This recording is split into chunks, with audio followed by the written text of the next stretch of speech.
Welcome to Sound Body, Sound Voice, where we join strength and fitness with vocal narration. And now, here are our hosts. I'm Joe Lesh, and this is...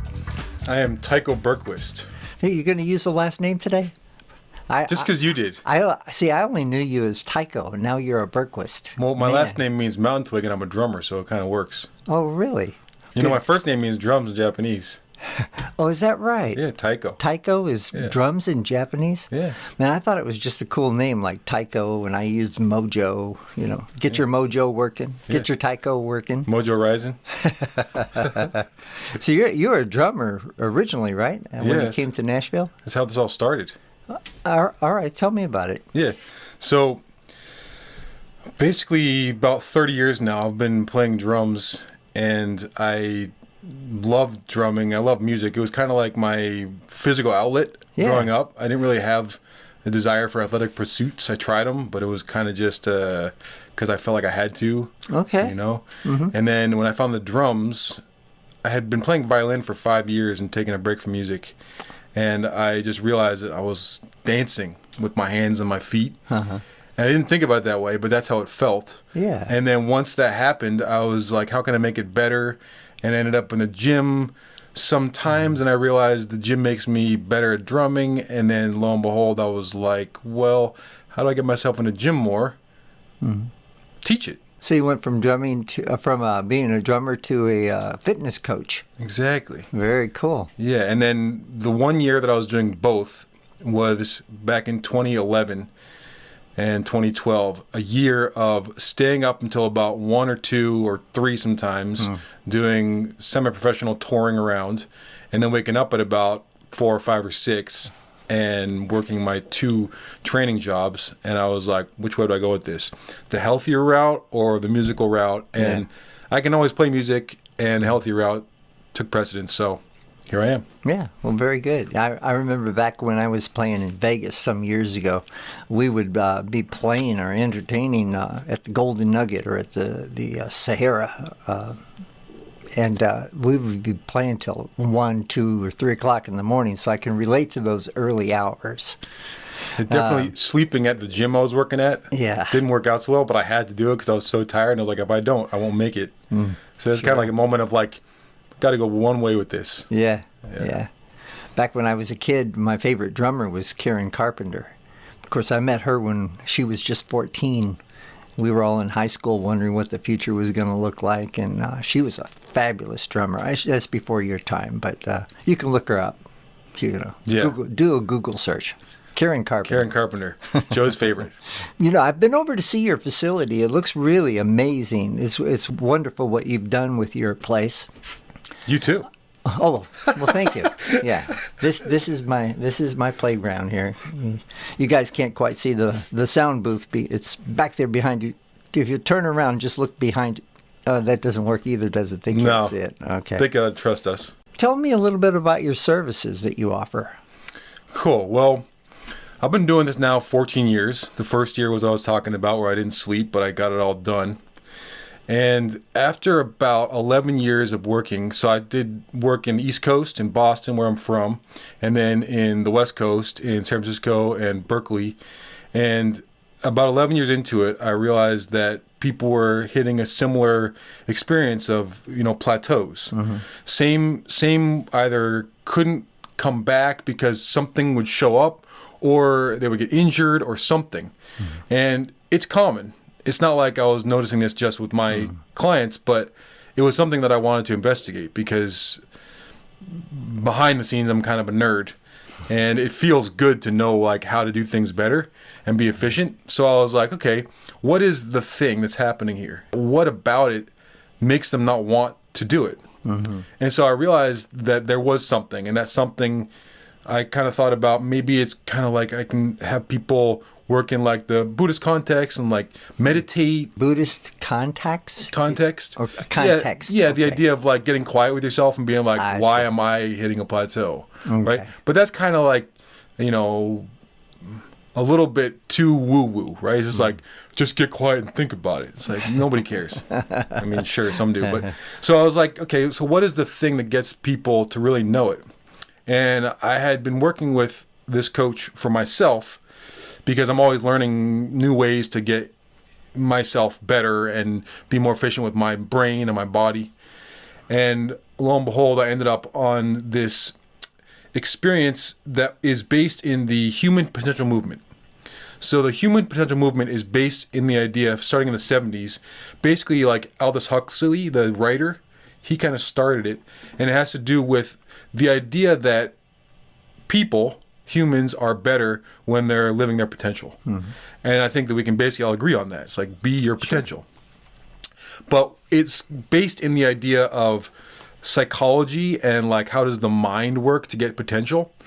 So people would kind of scientifically like try to ask questions and figure things out.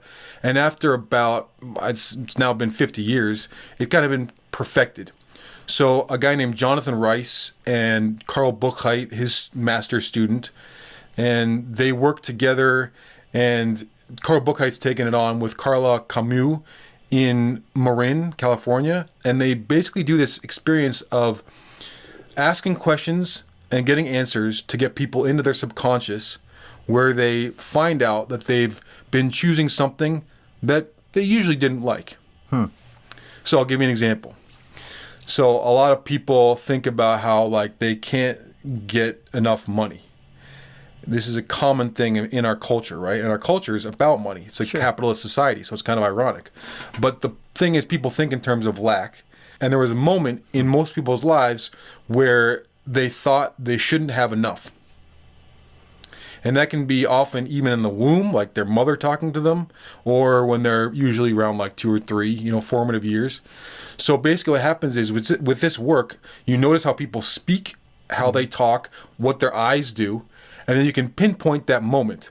So an obvious example is like if I'm talking to somebody, say it's you, and we're talking about money, and you decide, I would like this, and then I find the moment when it started when it wasn't that way, and you decided that you needed to have a lack of money. Sure. Right? And that will happen, and then what will happen is I change that to be the way you want it. I'm good with having a lot of money. And then you grow that little child up to now as if they had lived that way, and they experience things differently. Mm-hmm. So there's been research done in Stanford University, 2016, I believe was the year. And so it's been experiential, but it's also, like for me personally, but it's also been shown to have these amazing effects where sometimes you have the experience of things changing permanently. The difficulty is that we all have this reptilian brain that tells us we should keep having the same problem because we didn't die from it. That's why drug addiction is so difficult to overcome, because the reptilian brain says, but it didn't kill me, so I keep doing it. But it didn't kill me. So when we switch it, it has to be able to integrate and stay there, which comes a lot from being able to trust, say, the facilitator. That would be me in this case, right? Sure. But what I'm doing is I'm adding that to fitness, because fitness, well, a lot of it is because it's getting his heart back, but also because it's noticing where it really starts, not where people are like, well, I just want my six-pack, or I just want my big booty or something, right? So I get to that moment. After half an hour, I take a pause, and then I use precise nutrition and fitness programming for an hour, like you think of in fitness coaching, and I implement what they really want now. Okay. Well, vocal health is very important in my business. There are warm-ups that people should do, and audiobooks, for example, require stamina. Yes. So if you're going to be doing short-form narration, such as commercials, long-form narration would be audiobooks. And so sometimes you could be in the booth for hours at a time.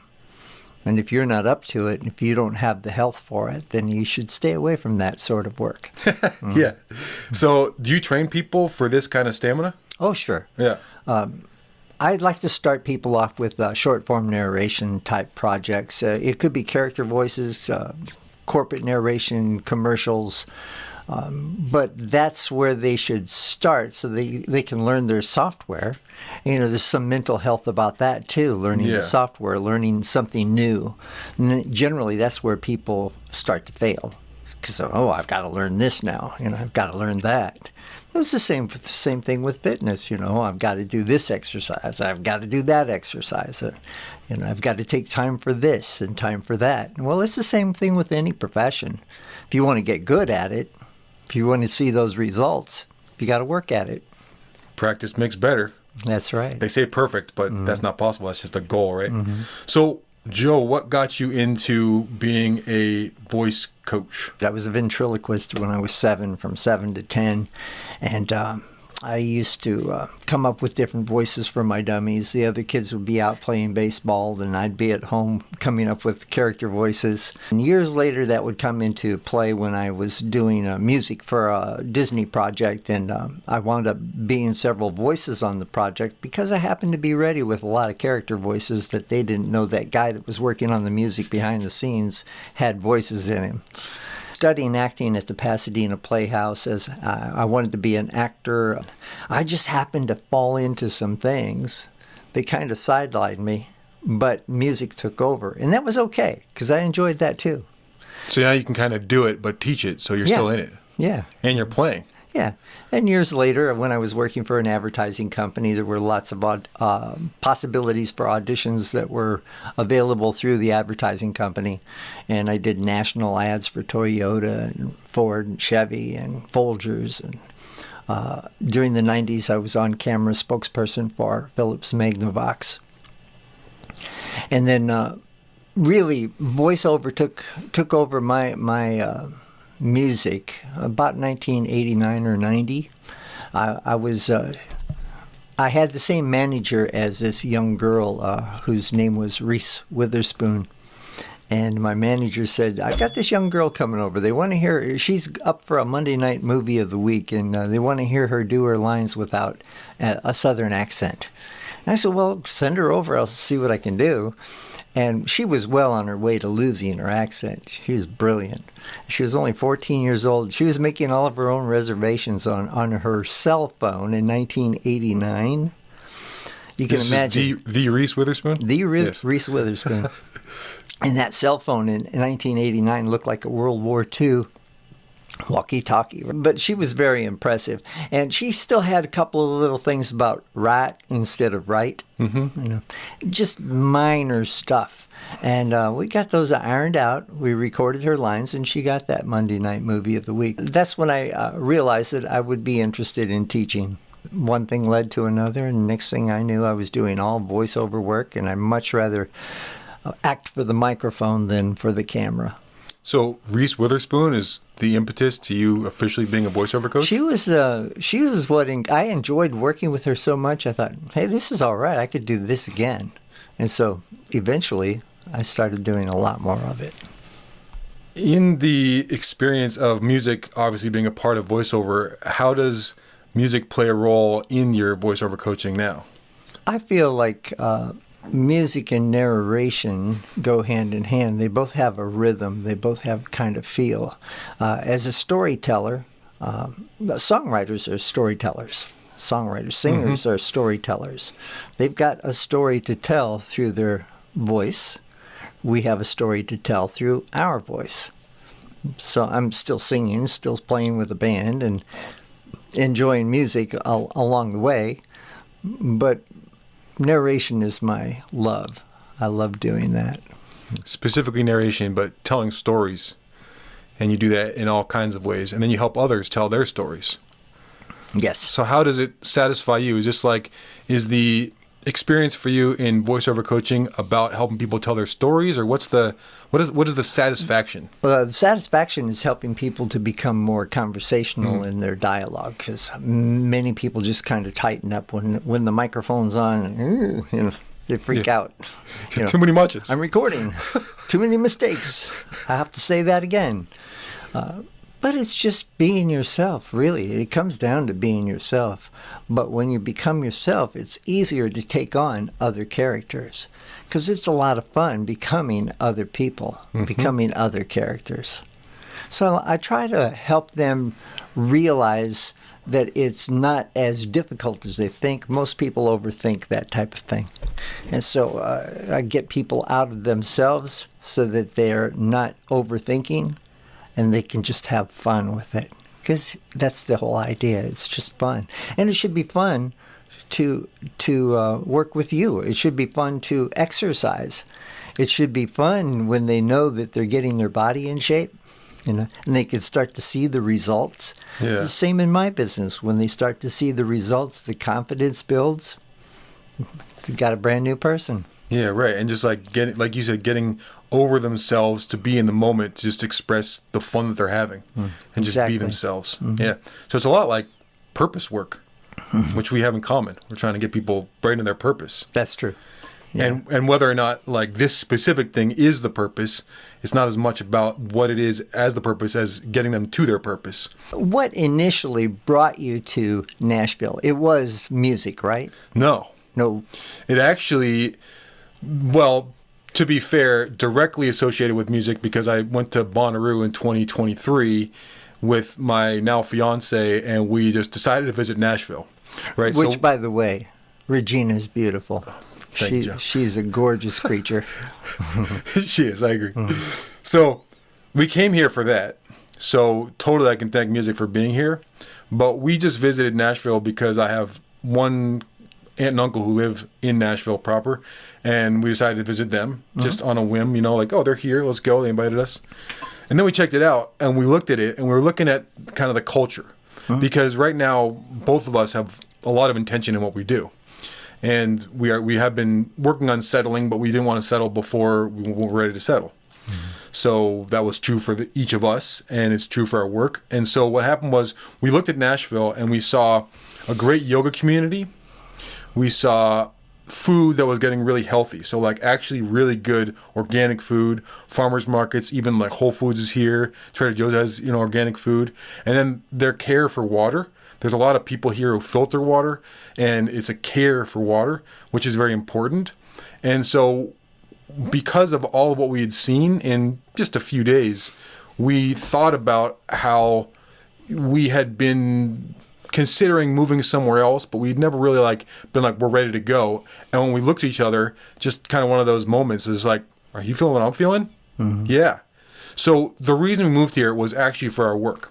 Okay. So it was to build up my fitness center and for Regina to do real estate now, and eventually she'll be teaching. So she does yoga work, and she's actually a trained clairvoyant and ordained minister. So we both have similar, we work in the spiritual world too. Okay. Divinity and all that.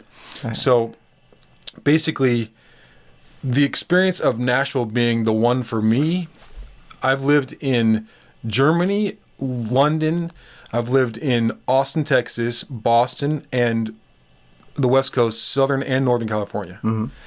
Nashville is it's the health care center of the country, but health care means more like sick care, as in get people to the doctor, give them medication, right? Yeah. So when I saw this going on, I was like, well, I want to bring health, and I also want to bring health to health care.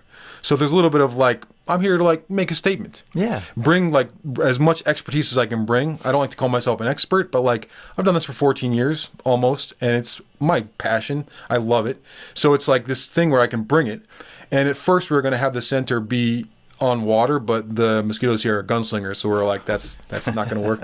And then we thought about having a dadu, separate house where there's usually they'll rent it out for Airbnb. And then we didn't find that spot in the right area. So Regina said, how about if there's high enough ceilings? So we visited this one house in Bellevue, and the ceilings were 8 feet tall, and it had been a renovated garage. And I was like, I'll do it here. Mm-hmm. So literally got the house August 29th of last year, made the center in 5 weeks, and so I've been open since October 3rd, specifically because of Nashville being a healthy place, the health care center of the country, and also we love the people. Yeah, very good. Very good. It sounds like we both married up. Oh, yeah. Well, better half. Yeah, that's true. My wife and her artwork. Well, you've seen it over at Sweetwater's. I've seen it, yeah. We met at Sweetwater's. We met at Sweetwater's, and I go there still, and I'm like, I know the other artist there, but I remember Lori's art was there, and now I see it all over this house, so I'm like, home sweet home. Yeah. Welcome home. Oh, thanks. So what gives you the most joy in your work? The most joy is definitely similar to you, where somebody notices what they really want out of life And it helps that the thing that I offer is the catalyst. So being able to say, I want this body or this type of fitness experience because of this bigger goal. So for example, I had a guy who came to me looking for some work, and he wanted to get more fit because he'd kind of fallen off the wagon and decided that like it was time to get back on and like become fit again. And I asked him in one of these sessions, which is I call like mind body connection sessions, the first half hour, what if you could have anything, what would you want? And he said to be able to travel anywhere at any time. So logistically and pragmatically, that kind of ended in a discussion of like, okay, so that means you need to be able to be a manager where you can have other people work for you. So you can have time. You need to have enough money for that and a company that's big enough where you can do that, and be able to have a body that is fit enough to be able to get you places, but also limber enough that you can move. So strong, limber, and that is specifically a kind of strength training. So like, just a quick sidetrack, it might sound at first like what I offer is kind of like just talking, but that is just the first half hour, and the next hour is precise nutrition fitness work. It's based on either fat loss, muscle mass, lean muscle mass gain called hypertrophy, strength training, or conditioning. Right? It's one of those four. It's broken down into one of those four. So his ended up being strength training in the gym so that he can travel anywhere at any time. So it becomes the catalyst in our gym work to be able to do his dream, which is travel anywhere all the time. So for me, it's like he can do that because every day he's working with me and I'm giving him the program that gets his body to be limber, strong, feels good, and then he can go out and live his dream. So when somebody comes in and works with you and they tell you what they want to accomplish, so do you go to work on a plan for them before they actually come into their first session? Good question. So it's very specific. So like the very first thing is a phone consult, because we need to make sure that we have rapport, right? Yeah. Know what they want, know that I can help them, know that they want from me what I can offer. And so then we decide, okay, we're going to work together. Now I'm going to send you some questionnaires. They take about 20, 30 minutes if they're taking their time. And once I get the questionnaires, I write out a graph of where they are on this questionnaire, basically wellness questionnaire, and primal pattern, meaning their metabolic types. So I see what kind of a body they are, what kind of metabolism they have, what, proteins versus carbs versus fats, and then where their stress levels are, basically. So noticing all that, they come in, and then we do a physical assessment. So I see this is an hour and a half. I see the way their spine moves or stands on a plumb line. I see them move 7 different movements. So this is called FMS. Basically, I'm seeing them do the basic things that a body should do. So like lunging, standing on one leg, squatting, things that their body should be able to do. And if they can't, and there's pain, then I know that I can't do that, and I can't program that yet, right? I want to get them there because it's very foundational. Okay. And then once I've seen them do all that, and then I know what they want, I make a program based on the combination of what they need and what they want. Okay. And those are 6-week programs. So things change every 6 weeks, sometimes every 3, up to every 8, depending on how the person responds. So at the end of the 6 or 8 weeks, do you just let them go, or do they come back periodically for more? It obviously depends, but anywhere between one program of 6 weeks, and I had somebody work with me for 12 years. So like, Okay. My preference is people that I work with for a long time because I can see them move forward. Sure. And obviously I know them well. My model is not mass. My model is quality. But essentially, in 6 to 8 weeks, you've given them a program and you've given them a mindset to be able to continue a lot of this on their own. Totally. And that's actually one of the things I say to them is like, I want to be able to train you so that you never need me. Okay. But of course, because of my knowledge, you know, it becomes like, well, he can get me there faster. And obviously there's things like undulating programmation. Like a lot of people think of like linear progress. Yeah. You don't want linear because obviously that will break. Yeah. Right. You're not going to be able to lift 1,000 pounds Right, ever. right. So undulation is one of the key ways that programming works, for example, and most people don't know how to do that. Undulation is a percentage. Usually it's like up 8%, down 2%, up 8%, but that's like a minimum, for example. Yeah. One program is 6 weeks, and they could do that forever. And if they just did undulation like 2 to 8%, they could do that. But again, goals change, bodies change, things happen. And so like being able to come back helps a lot. In my business, a second pair of ears is vital to helping you to move forward, because I can help people to get to that point much faster than they could on their own. And they might not be able to do it on their own because they're not having that second pair of ears to help them move forward. Right, and you can see it right now. Like, I wouldn't know how to do this, but for you, it's second nature because you've done it so many times. So these are the things that we do, right? We're offering our knowledge so that people can have it better and then do it better and feel good about it. Sure. And I'd like to encourage anybody out there who's interested in voiceover, corporate narration, character voices, audiobooks, that type of thing, get in touch with me. And I've been showing our contact information at the bottom of the screen as things go, and you can see it there right now. So if you're looking to get fit, this is the guy to do it with. I really highly recommend him. He's really behind everything he says. I went over to see his facility, and it is an amazing place. It's built in his home, but this section that you're in, it's like another world. It's a world. You know, I could get well in here. I could get physically fit in here. So be sure to check out Tyco. Thanks, Joe. Yeah. So I want to ask you a little bit more about like your project specifically, right? I'm sure that there are like some projects that stick out to you and you're like, this is kind of a quintessential example of like what makes me satisfied. So do you have maybe one or two where you're like, this is what I mean? Because then somebody can be like, oh, I'm kind of like that. And then they can be drawn to you. Sure. You know, I think there are times throughout my voiceover career where there were some things that I was just especially proud of or happy to do. I've actually recorded the Bible 3 times. I've recorded the Complete Holy Bible with James Earl Jones and John Scherberg, a Messianic Jew. He lived here in Nashville. He has since passed away. We really miss John.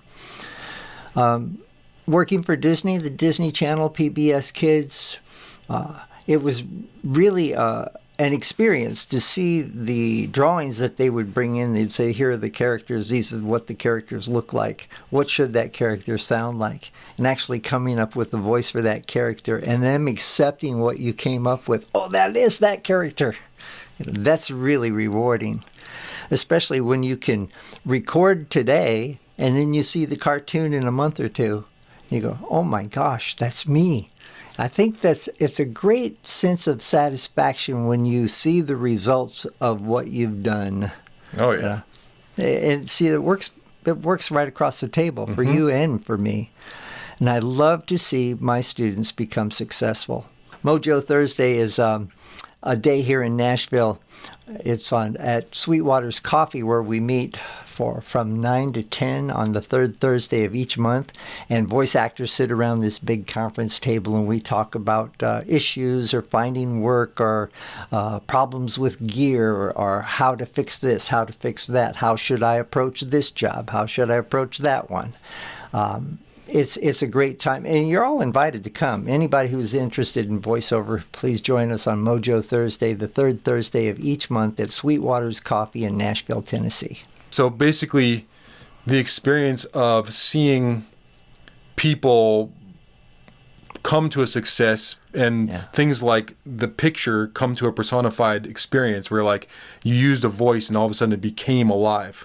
That's like that's the meat of your experience of satisfaction? I help people to read the script ahead of time, to figure out where they fit in. If there's a script that you're not comfortable with, then why be you? You're an opportunity to become someone else. I've worked with a lot of people who have been actors. So actors are easier to work with because they're used to getting into other characters. But people who just want to do voiceover because somebody told them they had a good voice. Right. And generally, that's why they wind up with me to begin with, because someone told them they have a good voice and they should be doing something with it. I said, well, you have a good voice, but do you know how to use it? And do you want to? Yeah. Yeah. But to find that energy and that spark within somebody that's got it and they're getting what you're saying to them, that's just where the reward comes back. Oh my God, this is like a purpose thing. The students that have become quite successful at this and are now full-time voice actors, they love the fact that they can work from home, set their own hours. I've got plenty of time to smell the roses. I've got time. I can call my own shots. I can go off and be with a friend if someone's going through something, some issues or something like that. I can go have coffee with them or lunch, and I've got time for that. And that's what life is all about, I think, is being happy with what you love. If you do what you love, you'll never work a day in your life. Amen. That's it. That's why we do what we do. Right. We have that in common. That's why one reason why this is so much fun to talk to you, Joe, is like we both feel each other's hearts. Right? And this is the element of what we're doing, is like bringing heart into our work. Yeah. I think that in the end, when we look at the world, the element of heart is the most difficult thing to see lost, right? So when we bring the heart into it and we're doing it because we really want to, because we connect through our heart, then it matters. And so like for me, the idea of this is like in the general sense, like bringing heart to fitness, and you're bringing heart to voiceover coaching. Yeah. Do you have any final words you'd like to leave us with? I would love to just share 2 success stories because they're fun. Great. So 3 years ago, I started this around then, and this guy, 42 years old, in 3 weeks, he actually increased his trap bar deadlift, which is deadlift with hands on the side instead of on the front, 75%, and he lost 8% body fat with this work. And for anybody that knows fitness, that's insane. But because of this work that I do, it's so capable, and you just know that you want it, so your body adjusts and does it with you. So you're working mind and body connected. Another thing I want to share is a woman who was 45 at the time. We'd actually been working together for 10 years, so she was my longest term client. And she had had a tummy tuck 10 years before. We were hitting a plateau. And when I added this mind-body connection work, she lost in 6 weeks 7.9% body fat and 8.6 pounds. Okay. So that also is a lot. If you know these numbers, like usually you want to get about 1% in a week, and maybe a couple pounds in a week. That's like really good. This is more than that. So this is just an example of how this stuff can work. And there's no, you call it a hack, but it's not like people, taking these shots, right? There's like a whole epidemic now of like Ozempic and like peptide stacking and like all these shots, right? It's like, no, I want people to be happy because they are doing it. Yeah. And when they know deep down that they really want it, then the body just follows. And unlike Ozempic, no side effects. Exactly. Except for happiness. So that's the thing, is like you can see these, those are 2 numbers of a man and a woman, because I equally work with both. It's like people between 25 and 55 are my bullseye avatar that are really busy. And so people who say they're busy, I give them what I say is permanent fitness results in half the time, so that they can experience what they want without having to spend too much time, because I've created this unique modality. Nobody else in the fitness industry does this. People do both things, but I put them together in Nashville specifically. So if you're busy, I say successful, so like even a lawyer, real estate, musician, these are all people who are busy and want the fitness goals that they've had. So maybe even a former athlete is another one. They can get these goals that they want in half the time, sometimes even less than that. But it's possible if you're willing to work through things for that half an hour, and then I give you these precise programs, and those are just numbers to show you like this stuff is pretty incredible, and I love that I do this, and it's worked for me, and that's why I offer it to other people. Very good. For me, in my closing, I'd like to just let people know that I've started another channel. It's called Mojo TV, mojotv.com. You can go there to check it out. I found that a lot of voice actors, they have good intentions of getting started, but within the first 6 months, they may have fallen out of love with voice acting, just waiting for that first job to come in, learning how to do the software. So I started Mojo TV with lots of learning videos and also ebooks ebooks to help you stay motivated while you're building your voiceover business and to stay in there long enough to experience some success. So be sure to check out mojotv.com. Yeah, Joe. And I'll do the same thing with my business. So it's icgainz.com. You'll see that. But my Instagram also shows a video in the who and what section of who it's for and then what the place looks like. So it's a video of my center. And I created my center. It's in Bellevue, which is about 18 minutes southwest of downtown Nashville. As you know, you've been there. And I have availability for 2, maybe 3 people right now. I basically don't take on a big load because I want quality, and it's like one-on-one, very direct one-on-one private work. No Zoom. It's only in person. So I'm doing this quality over quantity, and I'm doing my best to change the fitness industry to make people realize that like heart needs to be in it. My prayer for everyone through this podcast and through our experience of just talking together and connecting is like, I hope that everyone can feel their purpose and their happiness in their life. And if you need some help from a voiceover coach or a fitness coach who can do these things with their expertise, we're here for you. Well, that's all we've got today from Sound Body, Sound Voice.